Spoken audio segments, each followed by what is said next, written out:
Hello, lovely friend. I am Dr. Mary Barson. And I'm Dr. Lucy Burns. We are doctors and weight management and metabolic health experts. and this is the Real Health and Weight Loss Podcast.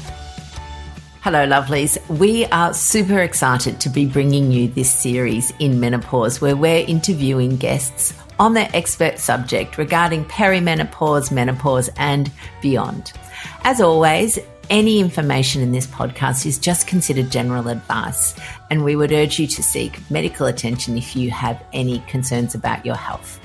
If you're interested in exploring the symptoms of menopause or perimenopause, we have a checklist which you can download at our website, rlmedicine.com/checklist, or as always, you can click the link in the show notes. Thanks, lovelies. Enjoy this series. Hello, lovely friend. Dr. Mary here. So happy that you have joined us for this wonderful episode, and I am joined by my gorgeous colleague at Real Life Medicine, Dr. Lucy. Hello, lovely Lucy. How are you going? I'm very well, thanks, Maz. Very well indeed. I have just had a cracking morning. I've been to the pool. Some people will see that I have a consistent but inconsistent relationship with the swimming pool. So if I look back over the last, since I was a teenager, really, I've always swum, but I've not been one of those people that goes, oh yeah, I've swum every day for the last 40 years. I have little bursts. And there's always various reasons in my brain why I can't swim or I shouldn't swim or I haven't been able to swim. And one of them is winter where it's cold. So I have joined the local pool, and because I've invested in it, as in I've made a financial investment, I am going, come hell or high water. So anyway, I had a great swim. So it was beautiful. That's good. Great for your mind, great for your body, great for your metabolism. Very, very good indeed. Yes. Indeed. Which brings us to the topic of today, which is the metabolic mayhem of menopause, because we do love, I guess you and I love talking metabolism, metabolic health or metabolism and mindset. They're our two things that we're the queens of. Yep. Metabolism and mindset, of which menopause is so very important.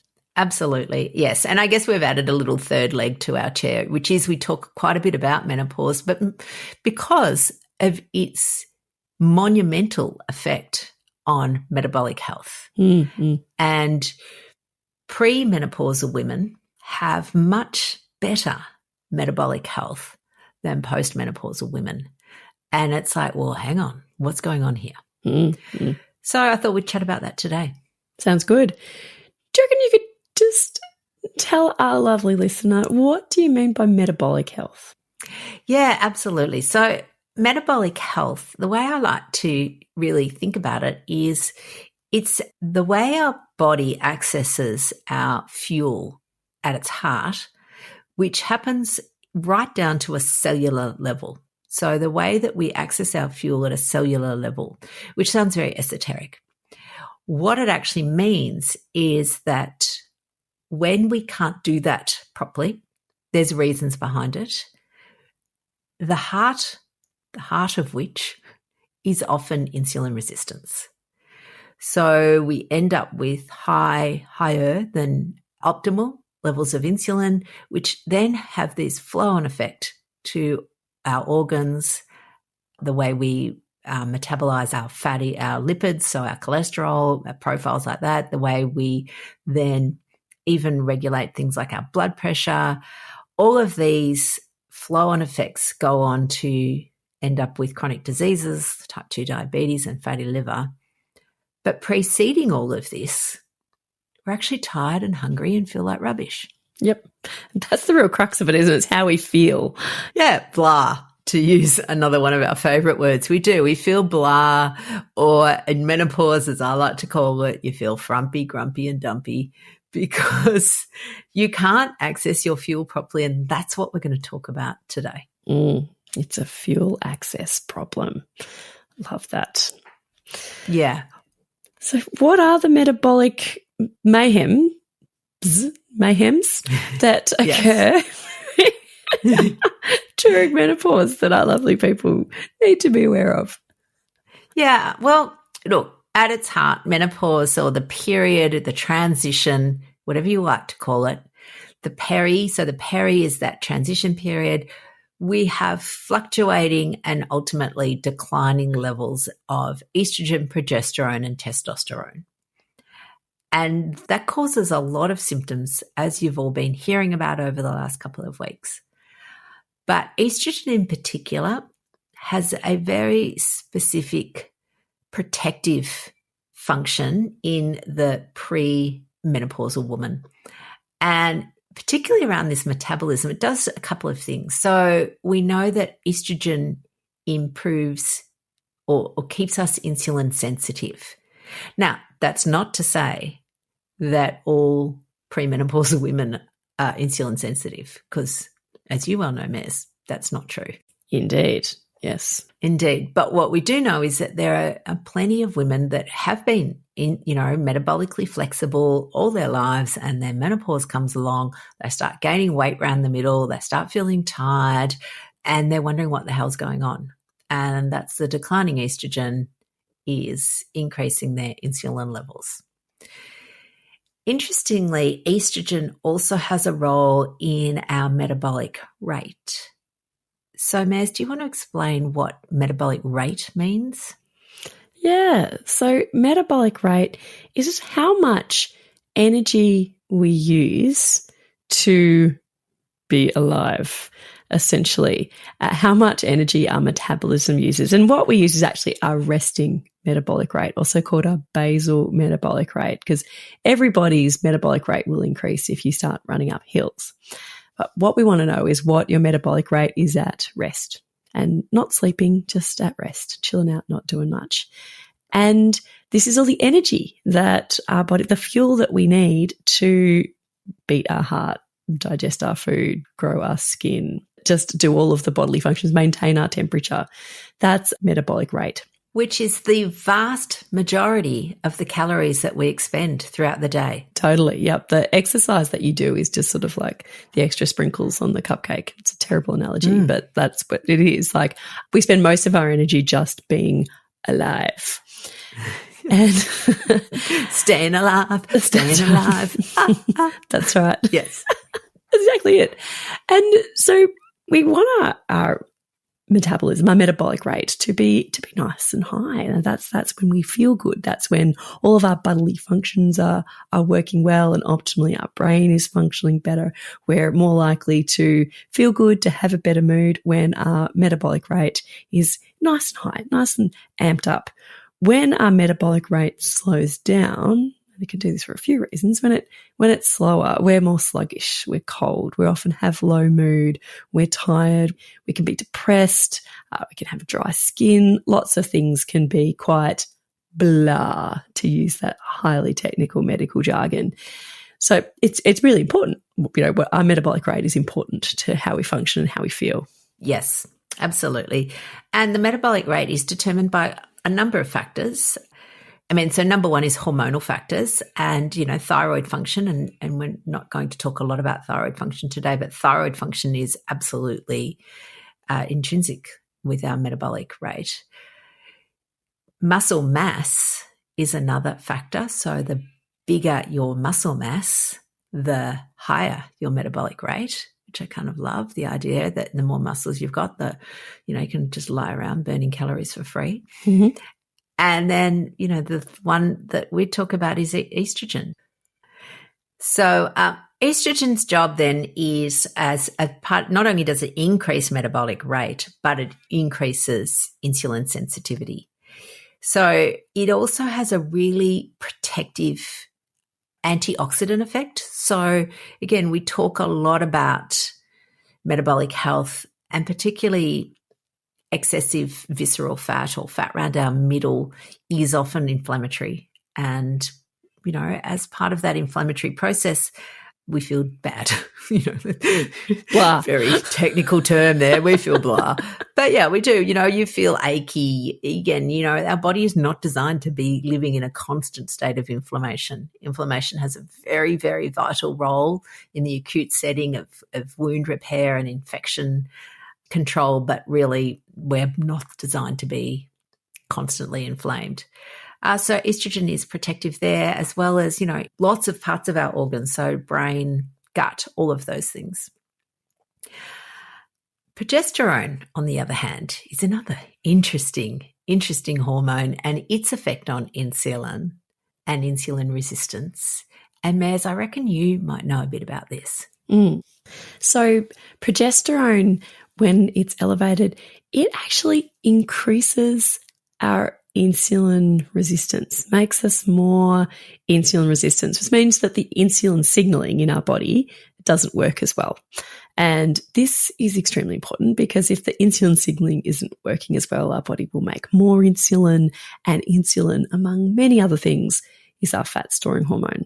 And when insulin is elevated, we are in a fat storing mode. And if we're in a fat storing mode, our body actually biochemically turns off processes to be able to effectively burn fat. So elevated progesterone, elevated insulin, increased fat storage. Also increases our cravings and our hunger as well. This is particularly relevant for a lot of premenopausal women in the menstrual cycle. Towards the end of your period, towards the end of your cycle, just when you're about to get your period, progesterone is elevated. And that is often when people, women will crave chocolates and be hungrier at other times. But it also has really important ramifications for perimenopausal and postmenopausal women. Yeah. And interestingly, this is part of the reason why many women will develop gestational diabetes in that third trimester is with increasing insulin resistance. And, I look back now and I gained tons of weight in that third trimester, which I internalized as me just being hopeless and, gutsing myself because, the advice I always got was, don't put on too much weight.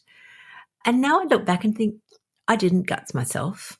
I did everything I could, but I still gained 20 kilos in that last trimester, which was all basically progesterone and insulin. Absolutely. You're not alone there.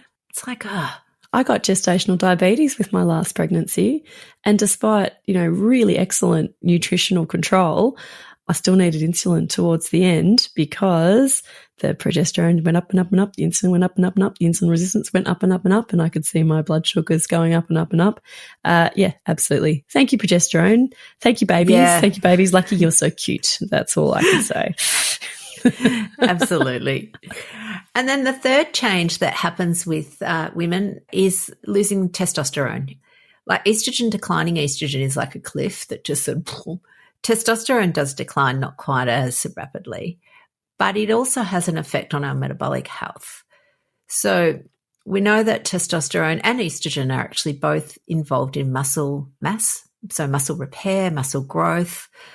And as they decline, part of what happens is we lose muscle mass. So it's a common phenomenon with aging called sarcopenia, which just means fancy name for, loss of muscle. And it is responsible, again, as in combination with these other things, for our increasing insulin resistance, because muscle is your metabolic organ. This all sounds rather bleak.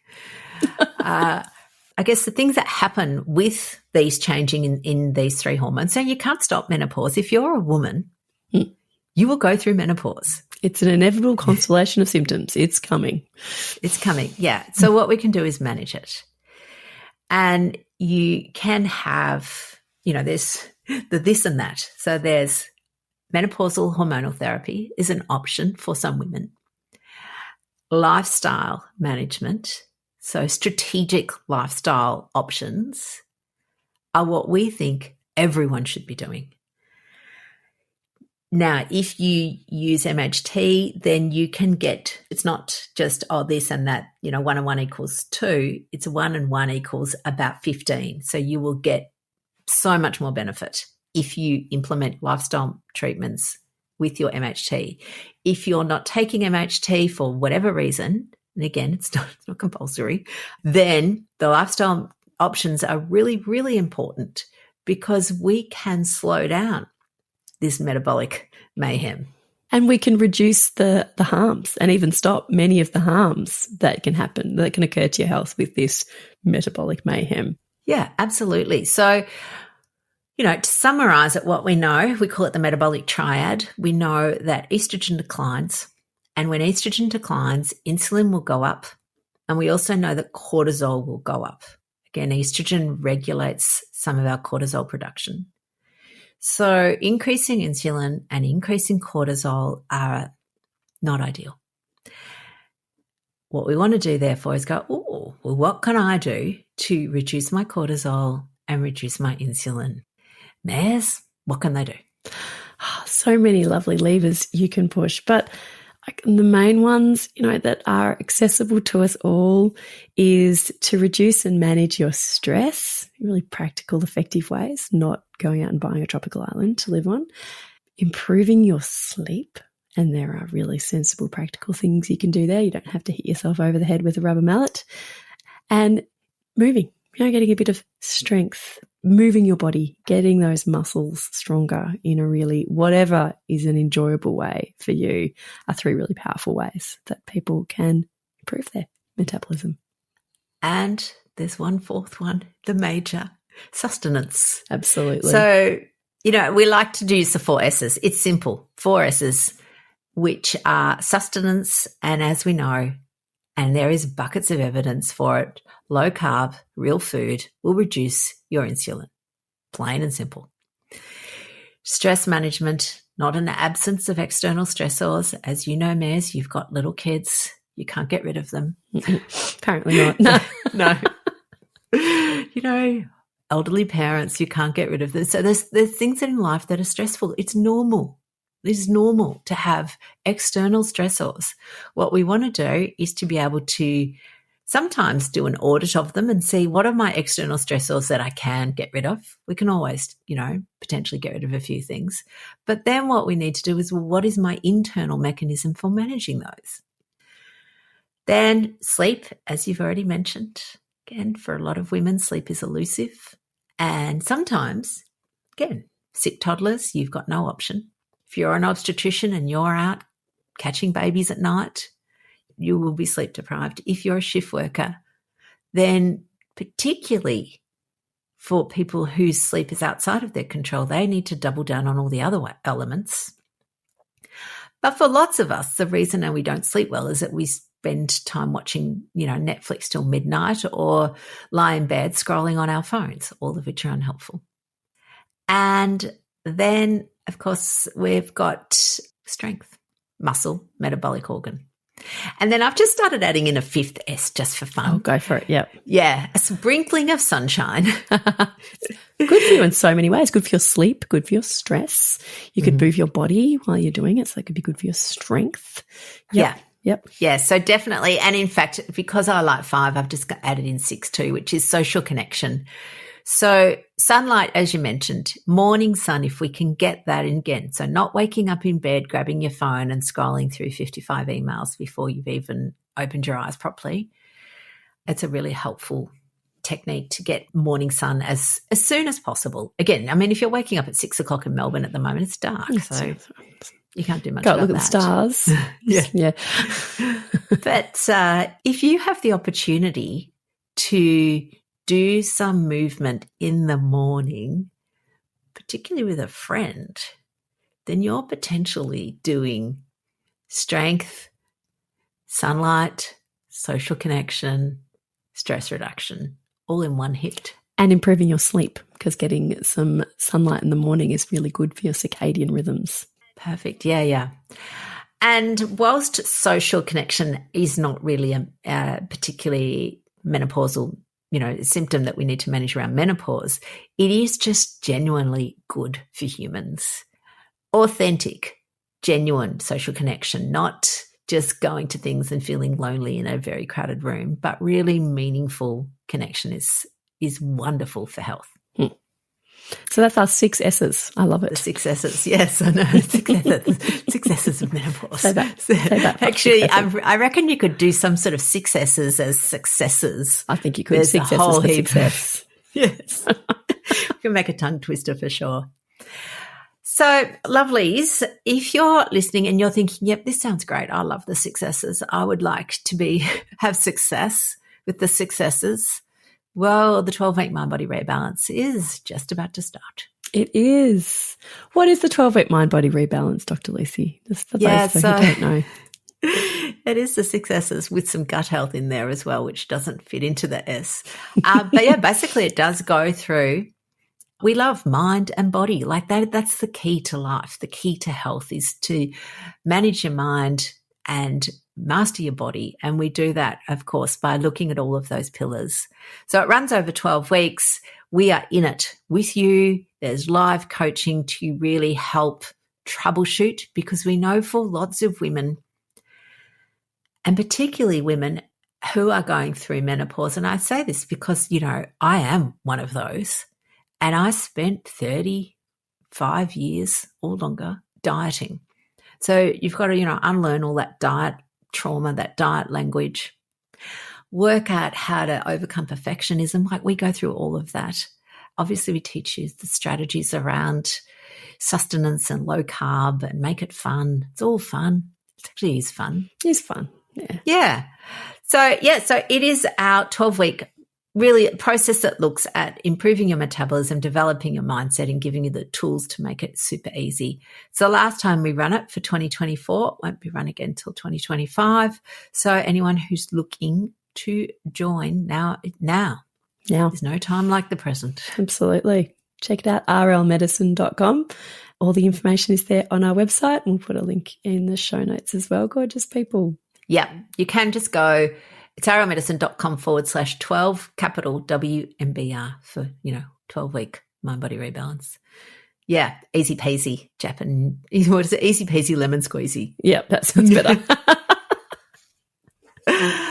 All right, gorgeous people, have the most beautiful week. Again, you don't have to go through metabolic mayhem around menopause. If you're traveling through, we know it can be a time of upheaval. If you're finished, you're not actually off the hook. Like, this is it. Some people go, I'm finished menopause. Yeah, great. So you won't have necessarily the up and downs, but your risk factors for metabolic dysfunction or your risk factors for chronic disease have now escalated. And so now is the time to do something. The successes are still important for you. Indeed. See you later, beautiful ones. Wish you great success with your 6 S's. See you next time. Bye. Bye. The information shared on the Real Health and Weight Loss podcast, including show notes and links, provides general information only.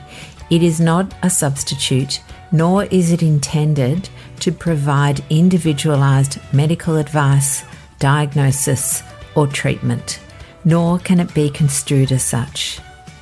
Please consult your doctor for any medical concerns.